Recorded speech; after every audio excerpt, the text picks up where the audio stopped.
Snow? Harrison said, sitting up fast when August told us. But August said the snow wasn't coming from the sky. It was riding up from the south, on white folks' horses. August said he'd heard in town that some white folks would knock on all the doors of the hollow that night and sift through the cracks. If you didn't want to be caught, you had better be ready with your free papers, or take to your heels and run before they got there. They after us? Harrison asked sharp, and I thought about Master Hackler and Cassius still looking for us more than 2 weeks after we had gone. There'd be no kind of punishment terrible enough to meet the trouble of that. Not if they caught us. August shook his head. Could be after anybody. Could be a master tracking down his runaways, or patrols rounding up what they can find, or one of the constables from town just nosing around. All we know is they got white skin. Me and Harrison didn't have any choice but to run.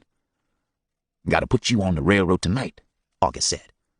Nothing more me and Belle can do. In the kitchen, Belle put together a sack of food for us. While Harrison got ready, I stood by the table and watched her hands fly, folding a piece of cloth around a turnover pie and a half-dozen biscuits. You just take care, Samuel, you hear? She said, keeping her head down. You just keep your eyes open and help Harrison along the way as much as you can. I thought about how Belle had stayed up with me night after night, soaking cloths for Harrison's head and fixing brandy and egg, trying to keep him from dying of the lung fever.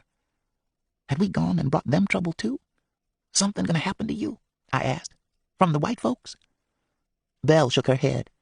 Me and August and the rest of the colored folks just lay low. Mind our business. Could be they cause a little trouble. Trample some of our gardens or steal something. But we own our free papers, so they can't take us nowhere we don't want to go. Maybe if me and Harrison got free papers, we could come back and live in the hollow. That's what my mind said. Bring my mama and Lily too. And if Master Hackler came looking for us, we could just hold up those papers like they were some kind of powerful big wall between us and him. You ready? August came into the kitchen and lifted the old pistol out of the clay pot by the door. Don't have no time to waste. Belle leaned over and gave me a quick hug, her hands dusting my shoulders with flour. Goodbye, Samuel, she whispered. Watch your step now. My mind felt stuck.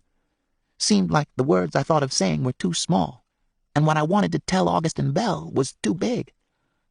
I looked down at my feet. Yes'm, thank you, was all that came whispering out of my mouth. Harrison waited for us outside. He was leaning on his walking stick and staring out into the night. Seemed strange to see him standing there on the steps, same as when we first came to the hollow. You hear something? August said as he pulled the door shut. Maybe, Harrison whispered. Let's get 'em moving. The night air was warm and still, and it smelled like a smokehouse was going somewhere. Over our heads, the moon was already bright in the sky. I squinted up at it. Too bright, I thought. As we crept through patches of moonlight, I felt as if the world was holding a bunch of candles right over our heads. Harrison was breathing loud and coughing, and August kept taking quick looks behind us, putting his finger to his lips to be quiet so he could listen for something coming. Suddenly, there was the sound of fast hoofbeats behind us. Me and August dove face flat in the short grass, and Harrison hunched down and pressed his face into his coat, trying to cover up the sound of his coughing. My heart pounded in my ears. Anyone coming by would see us. We were caught out in the open. 3 horses passed by, close enough for us to hear the sound of their hard breathing. Get up, girl! Get up! Get up! The riders were laughing loud and shouting to their horses. I didn't dare lift my head to see if I knew any of those riders. Even after they passed us, I stayed stuck to the ground. Seemed like the sound of their voices echoed in the air, even after they had long gone. A shiver went through me. Were they the snow that was coming? Railroad's down this road, August whispered and pointed. Just a little ways more. The iron horse sat next to a cluster of dark buildings, but no wheels were turning or smoke coming out of it this time. Looked like it was sleeping almost. Beyond the buildings, I could see the lights of the white town of Hillsboro. You gonna be riding in the whiskey car, August whispered.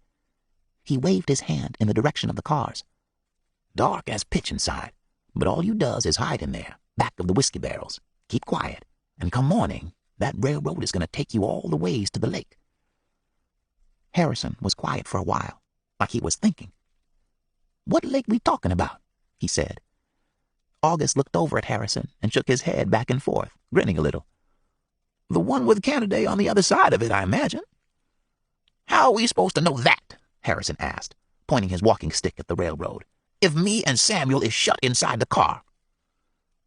"Well, now," August cleared his throat, "I ain't been on the cars my own self, but folks say you just stay on them until they don't go no further. And when they don't go no further, then you know you come to the lake." He squinted at Harrison. "I figure it's probably going to take you all day with the cars stopping and starting the way they do. After dark, they say a white fella at the lake opens all the cars and whistles." "Whistles?" Harrison said. "Some kind of little tune. That's what I've been told. And you're supposed to whistle back. And when he hears that, he takes folks to the boats." Harrison didn't say a word, just shook his head slowly from side to side. "We never had no one come back here to the hollow, so they must get to Canada, I figure," August said, looking down and kicking the dirt with his shoe. "You ready then? Better get on that car while everything's good and quiet." He stood up and took a quick look around. "Stay close, you hear?" But I didn't want to get on those railroad cars nohow. Harrison hadn't seen them thundering across the field, but I had. "Lord Almighty," Harrison whispered as we crept closer to the railroad. "Ain't seen nothing like this my whole life." August pushed open the door of one of the cars, and the sour, sweet smell of whiskey drifted out. There were no windows like the other cars I'd seen with white folks inside.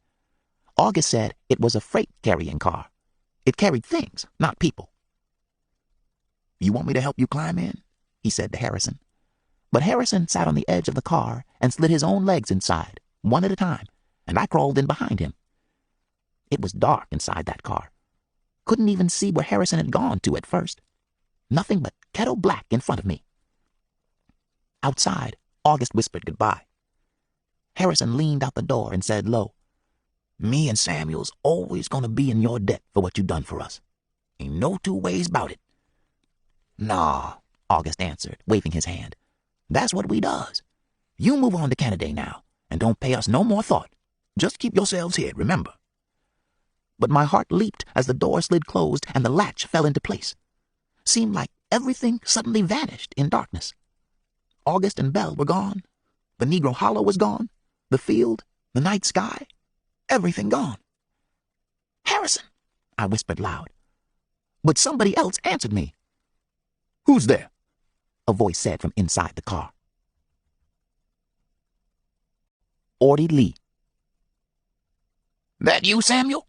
Harrison said sharply. "No," a colored man's voice said with a low chuckle. "I ain't Samuel." "Samuel," Harrison hissed. In the darkness, his hand wrapped around my arm and pulled me back toward the door we had come through. "Who's hiding in this car with us?" he called out.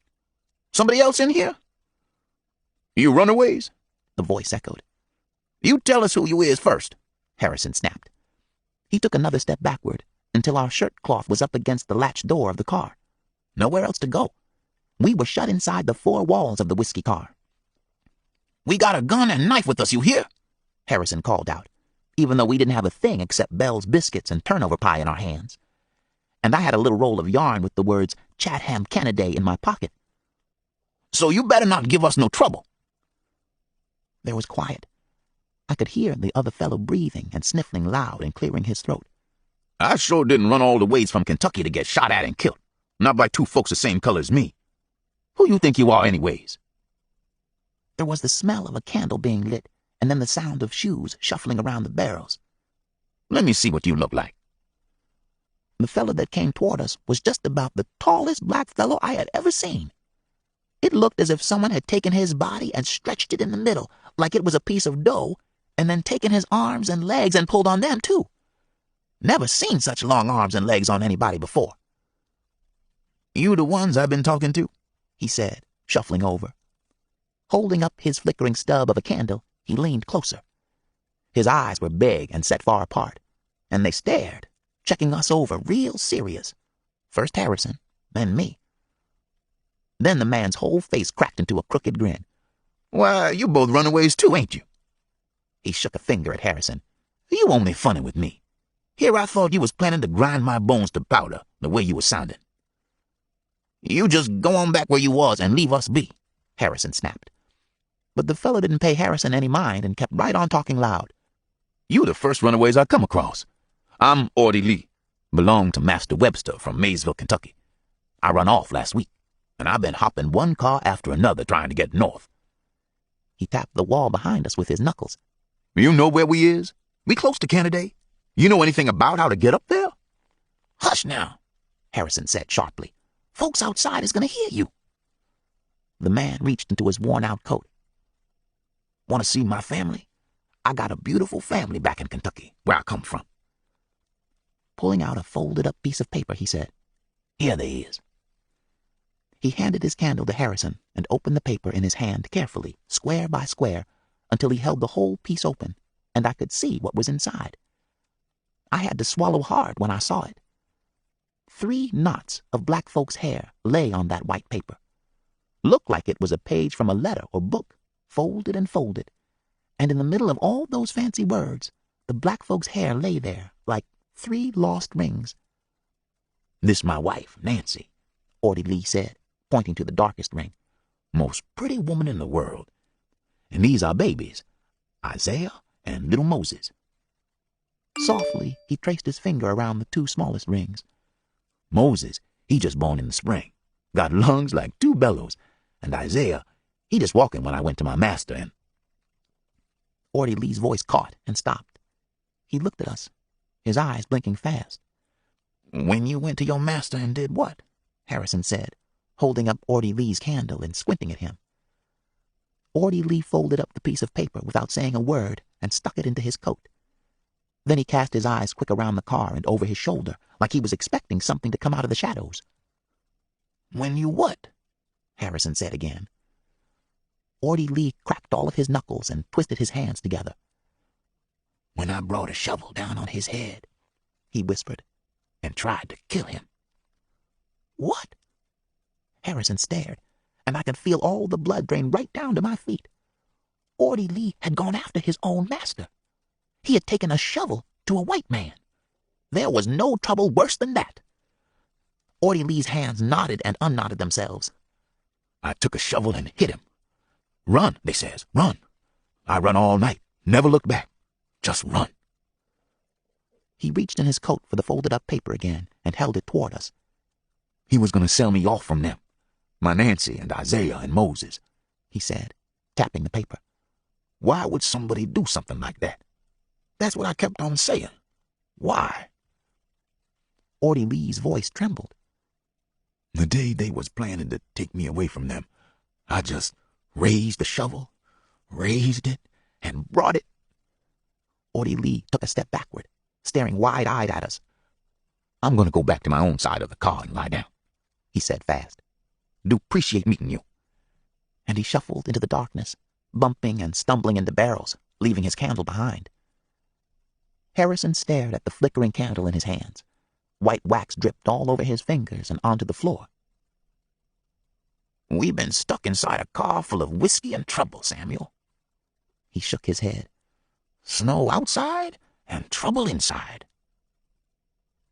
All night, me and Harrison sat inside that car, waiting. Then morning came, and the car started to move. I was sleeping on the floor when I caught the sharp smell of burning wood. I lifted up my head, looking around for Harrison in the gray shadows. Outside, there was a loud bell ringing and someone's voice calling out. "Harrison," I said, sitting up fast. "Something wrong?" Harrison was over by the wall of the car, with his eyes pressed against the chinks in the wood, trying to see out. "Can't see nothing," he whispered, turning around, his eyes wide with fear. "Only thing I smell is smoke." The car jolted forward and back all of a sudden. Harrison tried to reach for the side of the car and fell against a stack of barrels. He groaned and put his forehead down in his hands. "Ordie Lee!" I hollered. As the car began to sway and rumble forward, Ordie Lee came flying out of the shadows in the back of the car, going from one barrel to another, holding on. "You calling for me?" he said, looking around wide-eyed. "Something done happened while I was sleeping?"